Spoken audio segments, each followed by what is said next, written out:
Hi!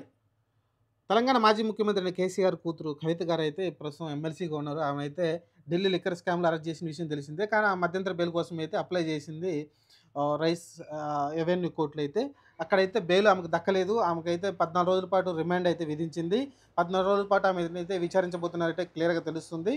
ఇంకా 14 రోజుల పాటు ఆమె జైల్లోనే ఉండాల్సి ఉంటుంది. ఆమె తీహార్ జైలుకైతే తరలించబోతున్నారు ఈరోజైతే.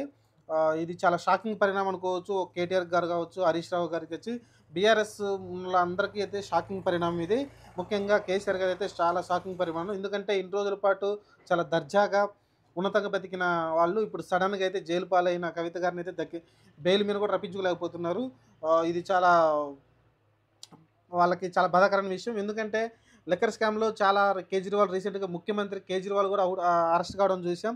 వీళ్ళిద్దరిని కూర్చోబెట్టి ఒకేసారి విచారిస్తారనేది వార్తలైతే వస్తున్నాయి. ఎందుకంటే అతను కూడా రిమాండ్ తీసుకొని అతను కూడా బెయిల్ వచ్చేటట్టు కనిపించట్లేదు. అతను కూడా రిమాండ్ తీసుకొని కవిత గారిని అలానే కేజ్రీవాల్‌ని పక్కపక్కన కూర్చోబెట్టి విచారించే అవకాశం అయితే కనిపిస్తుంది.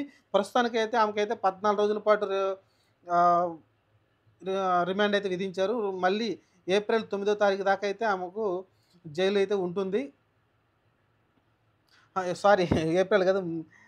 ఏప్రిల్ 9 దాకా అయితే ఆమెకైతే రిమాండ్ అయితే ఉంటుంది. ఏప్రిల్ 9 తర్వాతనైతే మళ్ళీ ఆమెకి ఏప్రిలు మళ్ళీ విచారణ అయితే ఉంటుంది మధ్యలో పిటిషన్ గురించి. మరి విచారణ ఎప్పుడు వస్తుందనేది చూడాలి.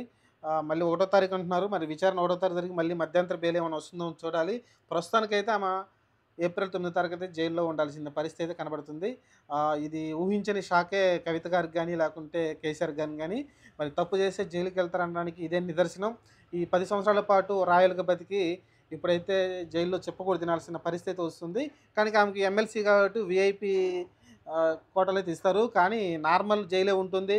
మన జైలు లాగానే ఉంటుంది. ఆ జైలు కూడా కింద ఒక దిమ్మె ఉంటుంది. ఆ దిమ్మెన ఒక దిండు పరుపు అయితే ఇస్తారు. కొంచెం కూలర్ ఏసీ లాంటి కూలర్ కూడా అరేంజ్ చేస్తారు. ఆమె ఎమ్మెల్సీ కాబట్టి కూలర్ గాని వీఐపీ కింద ట్రీట్మెంట్ అయితే ఇస్తారు. కానీ జైల్లోనే ఉండాలి. 4 గోడల మధ్యలో ఒక గదిలోనైతే ఉండాల్సి ఉంటుంది. పెద్ద రూములు, బెడ్‌రూమ్‌లు అయితే ఉండవు. అటాచ్డ్ బాత్రూమ్ అయితే ఉంటుంది. మంచిగానే ఉంటుంది బాత్రూమ్ కూడా.